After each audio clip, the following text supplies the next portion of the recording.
after the presentation, I will send out the link probably in a couple days along with the PowerPoint. So if you have coworkers that you think might want to review this, feel free to pass it along to anyone. And I think we also posted this last time on our family services page, and we'll do that as well. And yeah, don't hesitate to ask questions throughout the presentation. Feel free to use the chat function. And I think, oh yeah, and at the end of the presentation, if you have questions afterwards too, and you want to reach out to any of us, please do so. Our contact information is at the end of the presentation. So by all means, if you have additional questions that you would like to ask, don't hesitate to outreach to us. So my name is Suzanne Shibley, and I am the Policy and Planning Manager for Family Services. I think all of you can see the PowerPoint slide that should be projected. If you can't, I think it's potentially just a Teams issue, which hopefully that isn't a problem, but I do know from time to time we do have issues with different platforms that we use. But that is hopefully what everyone is seeing is the DCF Family Services Stakeholder Meeting, the very first slide on the PowerPoint. So as we get started, I am happy to hand it over to our Family Services Deputy Commissioner, Erica Radke, who would love to say a few words to all of you. So here you go, Erica.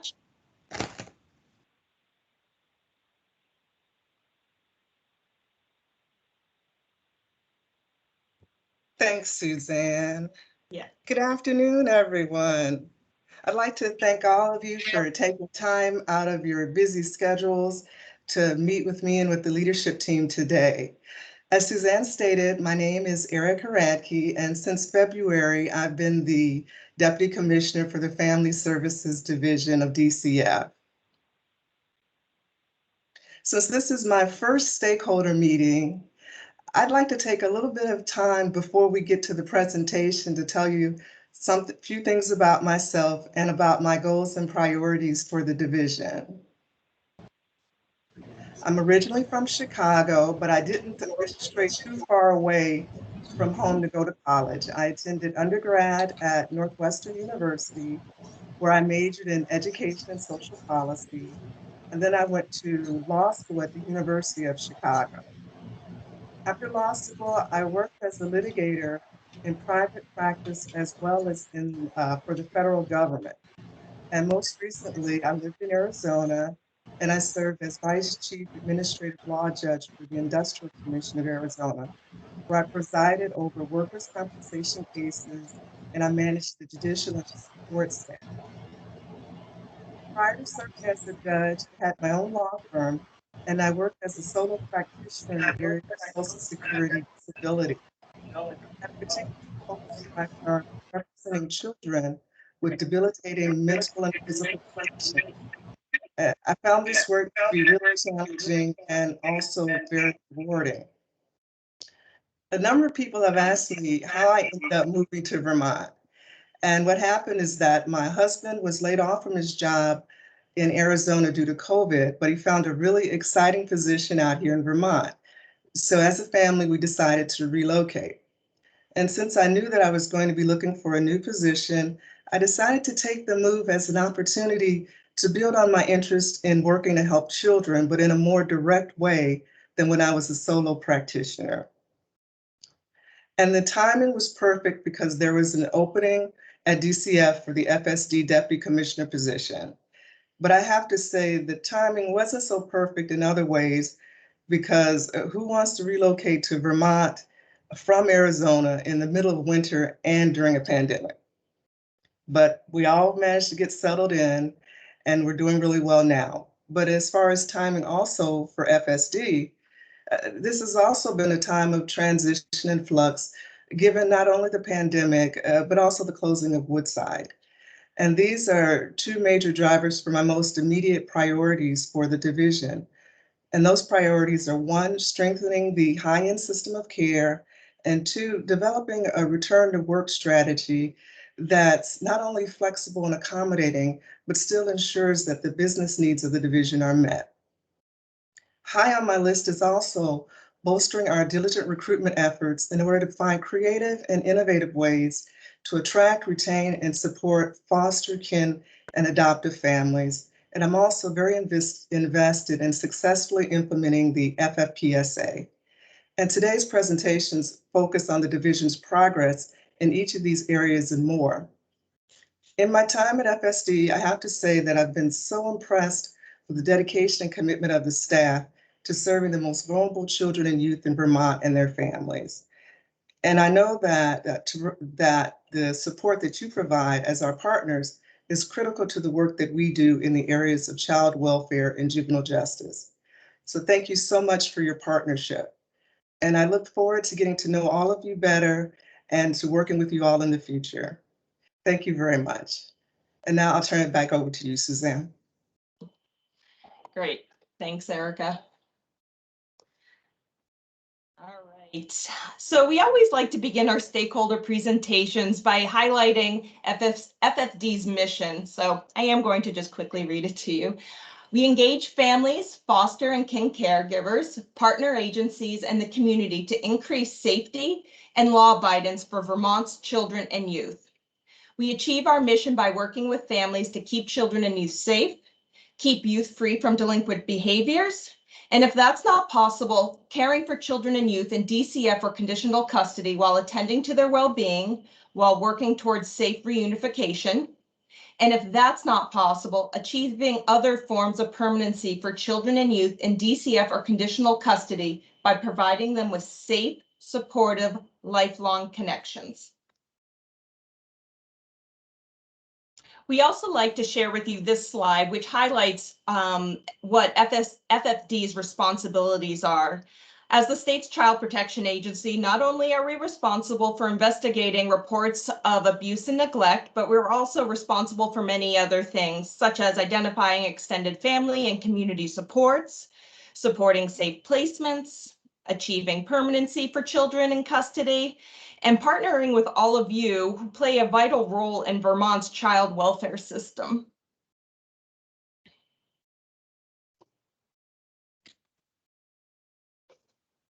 Okay, we wanted to share with you some updated data. So this slide breaks down the number of children in DCF custody by age over the last 11 years.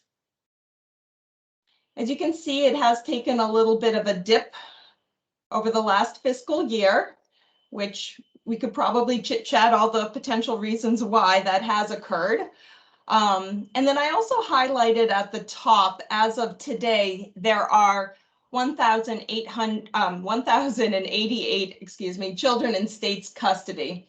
So it's a little bit higher than what the graph is showing right here when at the end of this fiscal year.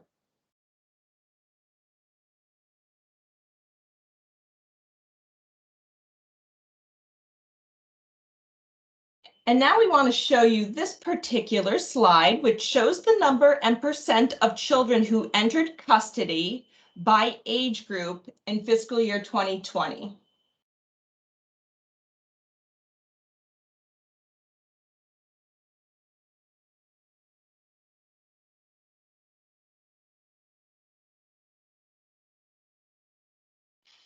Now this slide shows us point in time data between October 1st of 2019 through September 30th, 2020 regarding placement type for all new custody entries.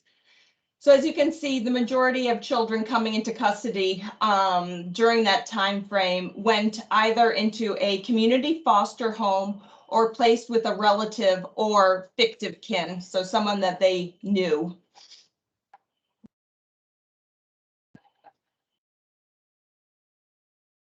And I'll also point out, in case you are wondering, because it would be I'm assuming some of you are, institution, we code for institution for youth in the past who were placed at Woodside, as well as any hospital setting. And intensive residential placements are those youth or children that are placed in a residential facility, whether it's in state or out of state.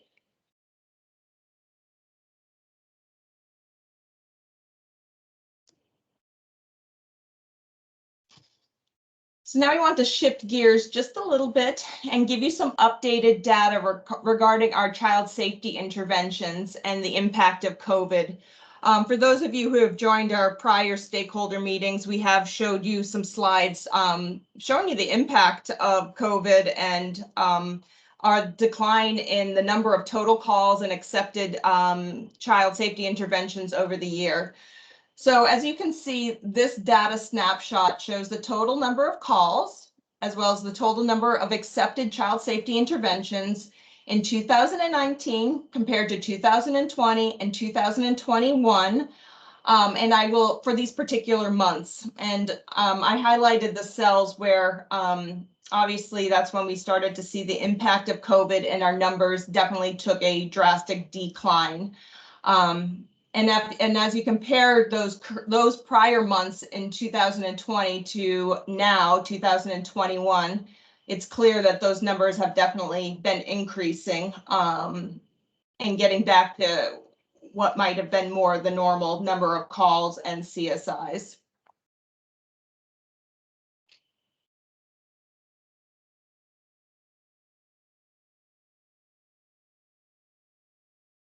So now I'm going to hand it over to Brenda Gooley, our Director of Operations. Great, thanks, Suzanne. Good afternoon, everyone, and thank you so much for your time here with us. It's great to see, I think we've got over 90 people on the line, so very much appreciative of your partnership.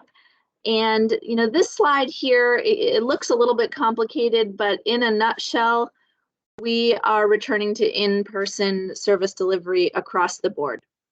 So really just wanting to highlight to you that effective June 15th, pretty much everything we do, all case types, our child safety interventions, our monthly face-to-face contact with all of the families that we serve, our residential licensing visits, all of that is back to in-person. And we do have some exceptional circumstances where a supervisor or director might say, you know, given particular circumstances with COVID or otherwise, that we wouldn't be resuming in person. But generally speaking, you can expect as of June 15th that everything is back in person. And you know, I think this is something really important for us to be able to share with you, because I hope that we are basically returning to in-person together in a lot of different areas. So that might be something to talk about at the local service delivery level. If there's you know, some staff that have resumed in person and others that have not, you know, how is that playing out for the collaboration that we're doing, for families' experiences? Just something I think that'll be good for us to talk about, and talk about transition planning and how we can best support each other through this time. And then on the next slide, we talk a little bit about what that's looking like for us within the district offices. And so here we wanted to let you know that you can expect that there will be someone in the district office from 7:45 in the morning until 4:30 in the afternoon, each day, Monday through Friday. So we will have our administrative staff at the front desk answering the phones, and we will have a leadership presence in the office. And we've asked that our staff are in the office, well, I should say in the field or office 2 days per week. And we're really taking the summer as a period of time to, you know, start to return to in-person, start to return to in the office, and see what that's like. You know, we are absolutely encouraging and supporting working remotely and continuing to use virtual platforms.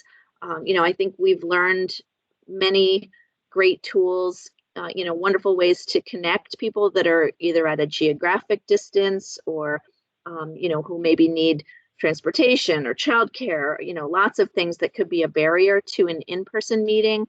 So we're going to continue to use platforms like the Teams one that you're on right now, to be able to have those virtual connections and support our staff working remotely. paperwork, for example.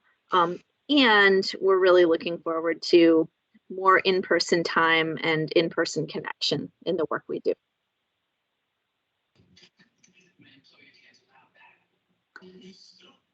Related to all of this, the rules about masks have changed in society. It's been really fascinating from my lens to watch that happen.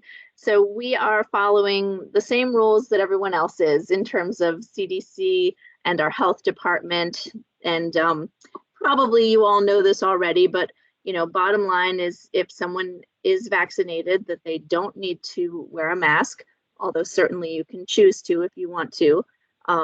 For folks that are not vaccinated, you do need to wear a mask and keep that 6 feet of distancing. So we know that children that are between the ages of 2 and 12 are not vaccinated, so they do need to wear a mask. And the one thing that we did want to emphasize in the context of all of this is throughout the pandemic with parent-child contact, we know that parents and children, that physical connection is incredibly important. So we have not ever said parents and children that are having their parent-child contact with each other need to be physically separated. We absolutely support and encourage the physical contact between parents and children. So that I just want to make sure that's clear, because that's really an exception to that broader guidance. All right. And then shifting gears a little bit, this last slide from me here is we just wanted to spend a few minutes with you highlighting some of the challenges that we've been experiencing in the high-end system of care. And I think probably for most of you, this is also not surprising, but there are, of course, are staffing shortages in a variety of areas across the state and across the nation. And so some of those staffing challenges have impacted our residential care programs, our community supports. And so we know that COVID has taken a toll on all of us in many ways, but particularly I think for our programs, it's been hard to have staff present. And so we've had a reduction in the number of beds available in many of our residential programs throughout the pandemic. And it just so happens that that coincided with the fact that we closed Woodside last October. So those two factors, I think, have been challenging when you put the two together. So we wanted to share with you some of how we've been managing that reality. And so one of the things that we have in place right now is, I think hopefully most of you are familiar with CL program Depot, which is a program that we rely on quite heavily for stabilization of many of what I think of as our high-end youth. So, youth that have some behaviors that have presented and made it hard for them to remain safe in the community. And so we have been really focusing on the churn at Depot. And when I say the churn, what I really mean is really making sure that the length of stay in that short-term stabilization setting is as short as it can be, so that we're making room for the next child or youth to come into that program. We've also been holding what we call high-end staffings with our staff, hopefully in a preventative way. When we realize that there is a youth that has disrupted from typically what I think of as a high-end placement, so a placement setting that is staffed or has a high level of support, and we're feeling stuck around that. We have a team of folks that are from our central office that have been coming together with our district staff to put as many bright minds around the table as we can to really support safe, stabilizing placement planning for those youth. We do have a contract in place with Sununu, which is New Hampshire's equivalent of Woodside. And we also have had a kind of unique situation in place right now. If we are still stuck coming out of one of these high-end staffings, we have had a few situations unfortunately, where we have needed to staff that youth around the clock for like 24, 48 hours with our own staff and either Lamoille or Windham County sheriffs. And we've been doing that in two different placement settings. One is what's called the Yellow House in Hyde Park, which is a house that's owned by the Lamoille County sheriffs. And the other is at the Horizon Apartment, which is part of Depot, that they've made available to us for that purpose. We've had to do that a few times in the March, April, May time period. We're hoping that we're coming out the other side of this in terms of staffing shortages, starting to see some level of stabilizing of programs now that the vaccines are really spread throughout our programming. So hopefully we're coming out the other side of that now. And then looking to the future, we are in the process of developing 4 to 6 stabilization foster homes. And these are foster homes that would be available really immediate short-term stabilization. So like a 1 to 30 day placement at the rate of $150 a day with a wraparound support in place for those youth that have disrupted from their placement and who have pretty intensive needs. We've also been working on developing increased training for our own staff in de-escalation and crisis communication with that population. And then we've also been entertaining other proposals from programs that could be bigger systems opportunities to stabilize our larger system of care.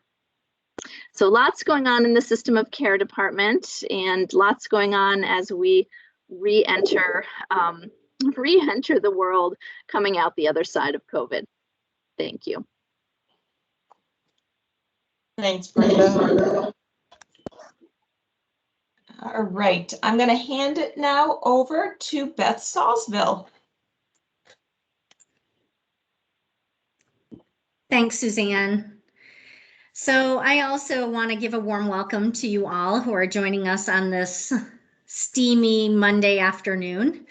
I know many of you and am currently working with many of you around our Family First Prevention Services Act.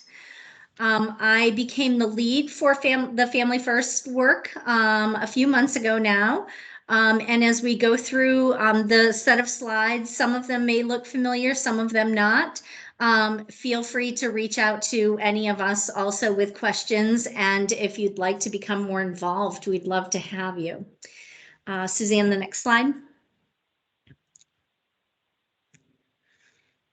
So the key elements, this probably isn't new to some of you or most of you, but I always think it's a good way to ground folks in the work of Families First, and to know that prevention is one of the key elements of the legislation, which helps us to fundamentally shift the dollars from intervention to prevention, which is significant in our system of care, overall system of care and services to children and families. We are in the process right now. We have a pretty robust work group that is underway. You'll see some elements of that in a moment, but really working hard to figure out how will we measure our candidates for foster care for Vermont, and to work on pairing those with evidence-based practices that we think will work for our state and for our populations in the area of preventing children from coming into care. So quality residential care is another key element. I spoke about evidence-based programs a little bit. Quality residential care gives a set of requirements for residential treatment programs as a way to, as an effort to bring better consistency and trauma-informed practice to our programs who are serving our children and youth. And it also involves an assessment and a court oversight component. And we are working with lots of providers as we speak around finding out what they already have and what they need and how we can support them in moving forward to being a quality residential treatment program. System alignment and integration is really an overarching theme of Family First and our work in Vermont, in that it's an effective use of state dollars by maximizing federal match across departments, and an integration of substitute care dollars across departments as per our recommendations from our public consulting group report and research. We have had tremendous support as well from our IT and business office folks to help us with shifting to this prevention focused practice. Next slide. So what does that look like for us? In our paths and moving forward, as you'll see, we have that work started with Jim Forbes, who many of you, if not all of you, know, who retired recently. And he, Family First, poor Jim, I'll give a quick shout out to him, was only a very small portion of his role with Family Services. But within that role, he and the help of others within the division were able to accomplish what you see as identifying partnerships and establishing governance. And what you see in the middle is the work that we have currently been working on and hope to also meet our goal of summer, early fall in completing. And that is predominantly focused on the submission of our Vermont's prevention plan, which is due to the Children's Bureau by October 1st. And from there, the way that I've been framing it to folks is really that's where the real work begins. You know, there is a lot of work right now to identify the pieces that we want to include in our prevention plan, but then the real work will begin with all of us to implement the pieces of that going forward. So that building of structure and managing change will be an ongoing evolution that we're hoping to engage with many of you together moving forward. Next slide.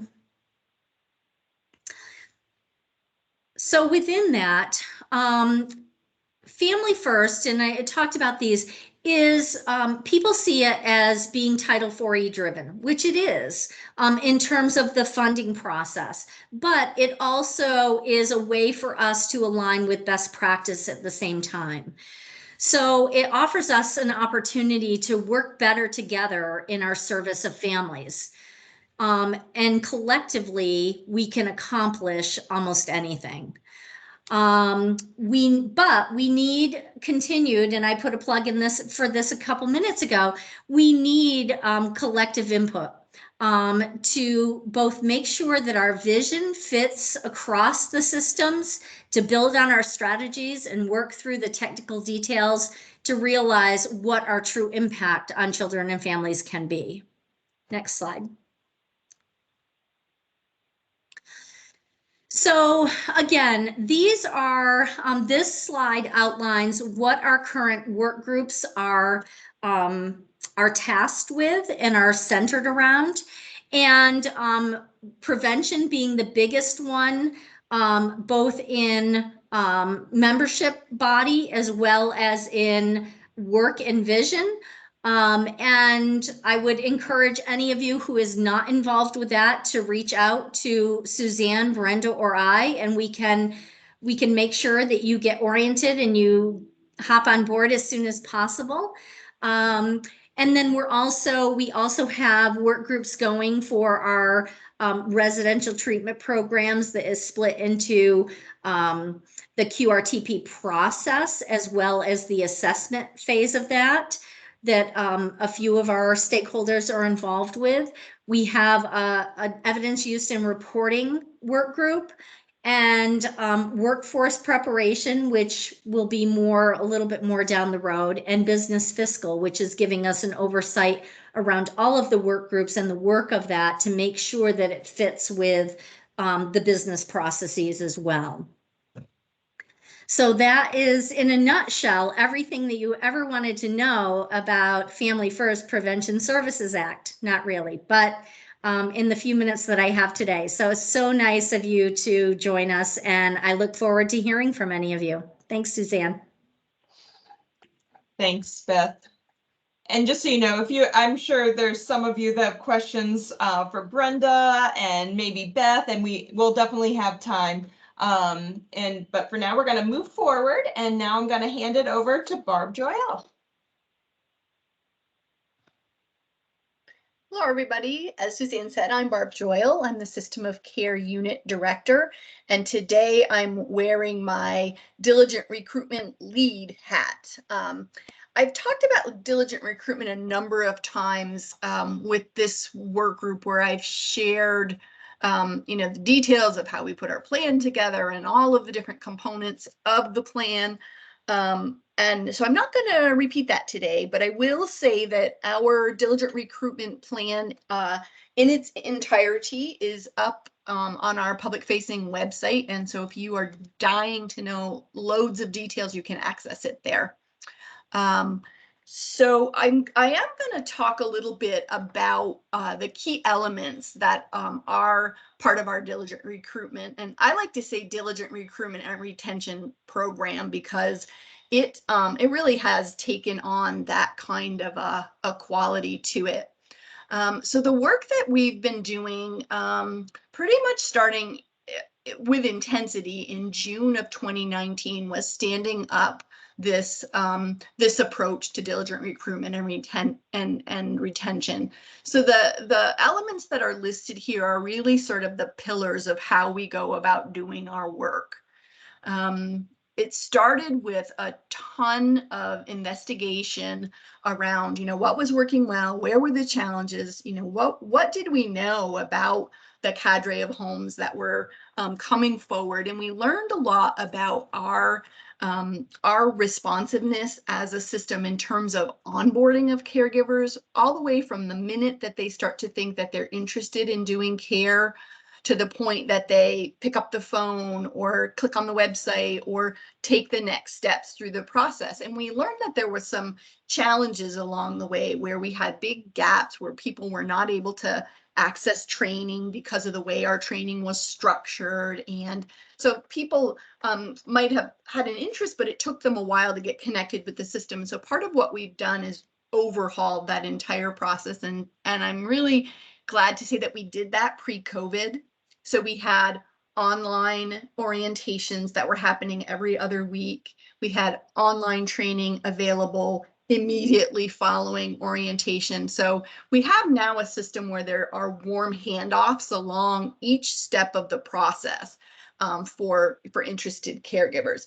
Process is slightly different for kin, who you can imagine that we are doing more reaching out and identifying those folks, but we are now in the place where we are tracking and monitoring what our system response is for any caregiver who is coming on board.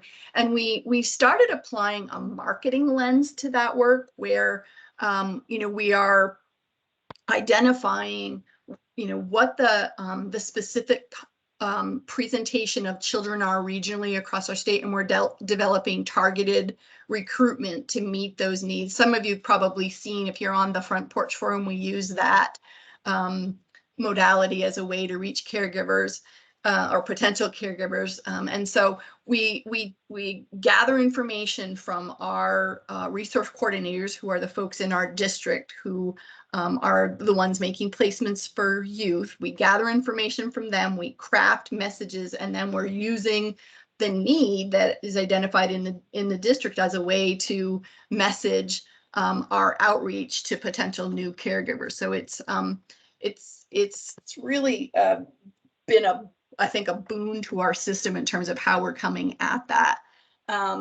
We had over 900 new inquirers last year in COVID, which is just remarkable. Now, not all of those folks go on to become caregivers, but there's an interest that we're seeing. The training and development, we really focused not only on caregiver training, but also on our staff training in a little bit of a different way in terms of the work of diligent recruitment. We've really embraced whose job is it? Well, it's all of our job. Any caregivers having interactions with our staff, that's an opportunity to interact in a way that's going to promote retention. And so we've tried to really shift that message within the division, to engage our districts around that particular concept, a real customer service driven approach. We're not perfect. We are not done. This is never going to be done, but it's a way to, to kind of come at how we're approaching this differently. We've done a ton of work looking at updating our policies. There's a number of them. Every year we're looking at that are specific to this this piece of practice, but looking for, from our caregiver community, we have a foster parent work group where we meet with caregivers and our leadership team and others to kind of identify what are the hassle factors that caregivers experience that make it harder to do what we're asking them to do. And then we take that information and we look at policy and practice and make shifts, hopefully in the right direction around those things, so that we can improve their experience and hopefully retain them. Community engagement, again, using the Front Porch Forum, we're trying to increase awareness of the needs across our state around foster care. And we have developed a foster parent e-newsletter that goes out twice a month to caregivers and anybody who signs up for it. But it's the place where we do a ton of messaging about, events that are happening, activities that people can be involved in, hot topics for training that people might want to learn more about, and access to all of those resources. I believe that the archived issues of that are also available on our public facing site. And it's been a really nice way to make sure that all caregivers, no matter where they are in the state, are getting access to the same information in the same way. We are using data in a really intense way in this project. And some of you have heard the division talk about our use of data over time, and it's a huge challenge for us. Our system is not up to date, and so a lot of this particular data we're having to track through Excel spreadsheets, and it's a little on the painful side, but we are doing it, and we're using data to help us to identify where we need to make practice improvements. And so the data is driving that piece in the local districts. The other thing that we added this round of our DR work is youth voice, and we are partnering with the youth development program now, and they're coming to our monthly meetings and helping us to talk about how can we incorporate youth voice so that their lived experience can inform the work that we're doing around recruitment and retention of caregivers. And I'm really excited about the potential that's there. Next slide, please. This is just the outcomes that we expect from our DR plan. It highlights kind of what I was just sharing about with a little bit more detail. I don't think we need to spend a ton of time focusing on those. Next slide. This piece is something that we recently did some sharing in our diligent recruitment work group, and I think it's pretty compelling. Placement stability, our placement stability outcome indicator, is something that we've been monitoring for a long time. And I think the last time I presented to this group, I shared a lot about our family finding practice and the work that we've been doing to focus on that outcome measurement. and strategies for how we can improve our practice in that area. And I can say that we've seen an 11% increase in our placement with kin numbers since the beginning of the DR project, which is nice. And so we took it another step further because the research that's out there tells us that when children are placed with kin, their placement stability outcomes also increase. And I'm going to hop to that in just a second, but I just did a little bit of research around placement stability and the importance of placement stability. And what it tells us is that every single child is impacted when a child's placement is unstable. I mean, I don't think that's really news, but to hear it and to see it and to think about it from this place, I think is super important. And, you know, as Brenda was sharing about the high-end system of care and some of the challenges we're having, you can start to see where, you know, we are also experiencing challenges with our placement stability. So these were just a couple of things, just, you know, from the research that I was looking at that, you know, pointed to challenges with placement stability and other places that are affected because of placement instability. So the next slide, I wanted to do a little experiment. And nationally, the research tells us that when children are placed with kin, their placement stability increases. And I took our data sets of those two data points and put them side by side, just so you could see that research bears out here in Vermont. So the placement stability measurement that we report on is the number of kids in custody who had 2 or fewer moves within their first 12 months of care. So that's what the dark green bar is. And the national placement stability standard is that at least 89% of children have no more than 2 placements in the first month. This shows that Vermont is currently performing at a 62%. So we have some work to do in this area. We are paying very close attention to practice in St. Johnsbury. They are having quite a lot of success. You'll see that their numbers related to kinship placement as well as their placement stability is quite high. And, you know, we've been checking in with them about, you know, so what is it that you're doing that might be different and how might we be able to look at replicating some of your practices? And they tell us that their work around early family finding, even pre-custody, thinking about who are the connections for family, is central to why their numbers are showing the way that they are. So I just thought that was really, really interesting and important. There's a lot more that I could say about our diligent recruitment work, but in the interest of time, I'm going to zip it. And I think I might be the last official agenda item. Yes, that's true. Thanks, Barb. All right, so we just shared a lot of information with you, and now we want to open it up to you to either put questions in the chat or feel free to unmute yourself if you have any particular questions, whether it's related to the topics that we presented, and it's fine if you have other questions too that might not be directly connected to what you heard today.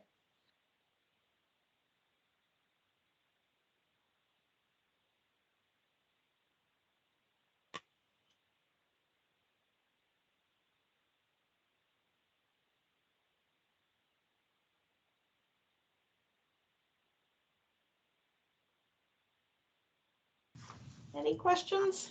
Yeah. Well, hello. Hi. Hello. Yep, we can hear you, Cheryl. Since everyone is silent at the moment, I think I'll jump in and take this opportunity to introduce myself. I was invited to the meeting this afternoon by Jane Helmsetter, and the reason she invited me is we've had brief conversations. I'm new to the area. My husband is the new Baptist pastor in this area, Reverend Christopher Cockrell. We're at New Alpha Missionary Baptist Church. And I'm trying to get off ground a new business here. There are services that are already available, and a lot of the things I'm trying or hoping to do, you guys are already doing. So I'd like to touch bases with you all. My business, I would like to supervise parental guidance to parents who are going through separation or divorce, and somebody says mom or dad is the blue-eyed monster, and he's got a big wart on the forehead and he pinches the kids. So therefore the judge says we need supervised visits. I'm hoping to come in and do that part of the service also. And I do realize that we do have an agency here doing that, but I also realize there's room for more help. I want to be a helper. Also, I was talking to Mark Hughes, and one of the things we were talking is that, and I think Bob Joyelle also kind of hit upon it, when you're placing kids with kinfolk, as we say at home down south, or placing people. A lot of times we place kids because that's the resource that we have, and culturally the kids may not be accepting into the home that they're being placed into. So I would like to come in and act as a resource to help in that area. My qualifications, of course, I am a mother, a grandmother, a wife. I am also an LPN. I've done pediatric nursing and geriatric nursing. I also have, should be finishing up my degree next semester in business administration. So I just wanted to come in and introduce myself to the community and hope that you guys would take me up and use me.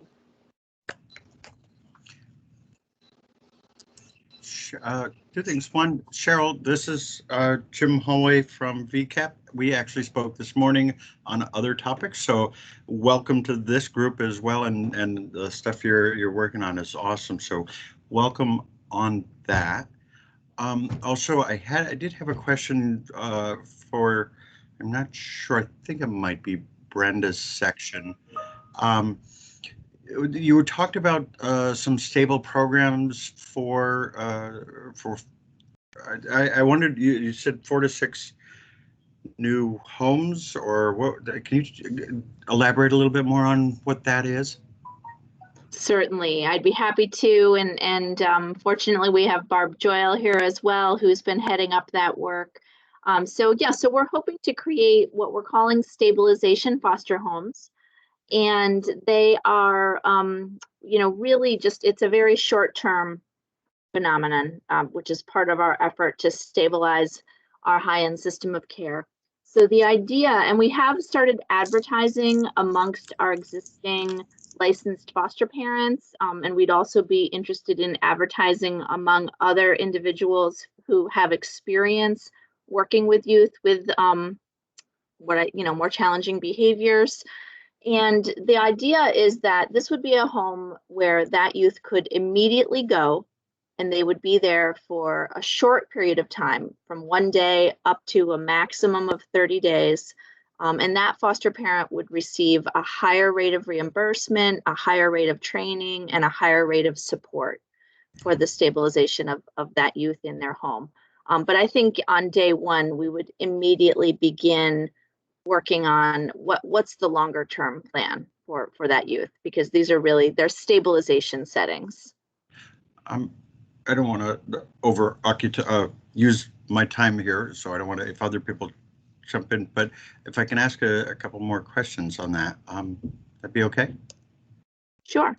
Okay, so one is how many, is it a single, you want a home kind of specialized and can really focus on a single child of high needs? Okay, that sounds Yeah. a little bit. Yeah, my wife and I back in the late 90s, early 2000s, that's what we did. Is we always had actually 6 beds, and we found that the workers often gave us the hard ones, and so definitely hearing that there's a little extra support for that is nice. So anyway, Jim that's. Holloway, am I writing down your name? Barb, yeah. I'm finally volunteering to do something. Yeah, Or- I know. You've got so much spare time. Let's connect offline and I can fill you in all Excellent. the details you want. Excellent. Thank you. This is great. And yeah, thanks, Jim. Sally Borden, I see your hands up. Thank you. So two quick things. One is, Cheryl, it's great to hear about the work that you're doing and are interested in doing, and welcome.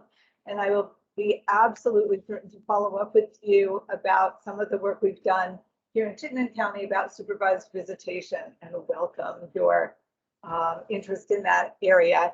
Also, just for everyone in general, so I'm not sure that everyone's aware that there is a Citizens Advisory Board to DCF that focuses on family services. And I co-chair that with Dr. James Neck. And there's information about it on the DCF website, so I won't say a lot about it. Some of you here are on that as well. But we are always looking for potential members. We have certain sectors that are well represented and others that aren't so much. So I can't say there's a seat for everyone at this table, at that table. But if you're particularly interested in the work of the Vermont Citizens Advisory Board, I'd encourage you to take a look at it and be in touch with me, and I will put my email in the chat. So thank you. Great, thank you, Sally.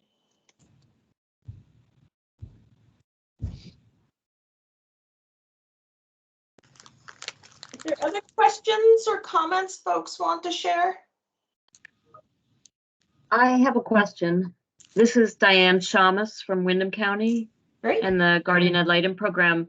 I don't think you answered it. If you did already, I'm sorry, but I was asking a question about whether team meetings will become all in person again, or whether you will continue to use remote access for some team meetings.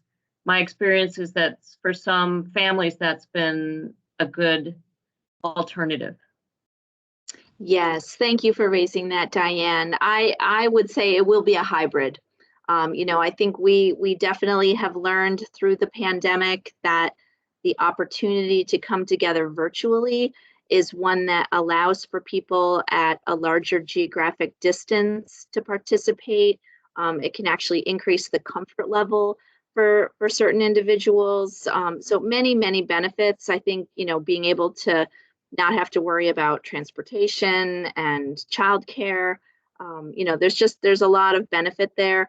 At the same time, you know, many meetings are really, you know, really valuable to be in person, right? And so I think the flexibility is really going to be key. And that's part of why we've said for the summer, a little bit of experimentation. You know, we want people to try out certain things and then talk about what do they like about work, you know, virtual connection versus in-person connection, and really do some work together around that.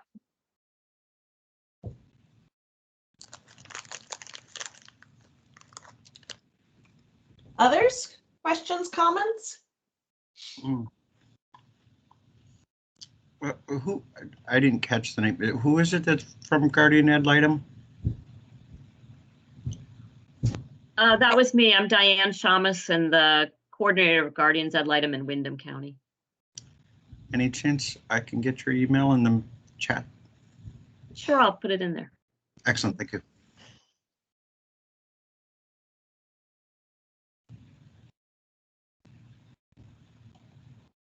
Suzanne, I just wanted to add maybe one last thing, which is say that aware that the division has been doing some amazing work around racism and equity and inclusion, and to perhaps in our next meeting, would love to have an update, because I think that would be of interest to a lot of people on this call.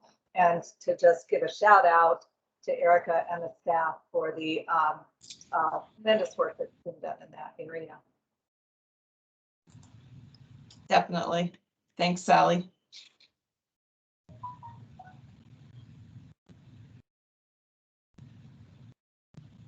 Others?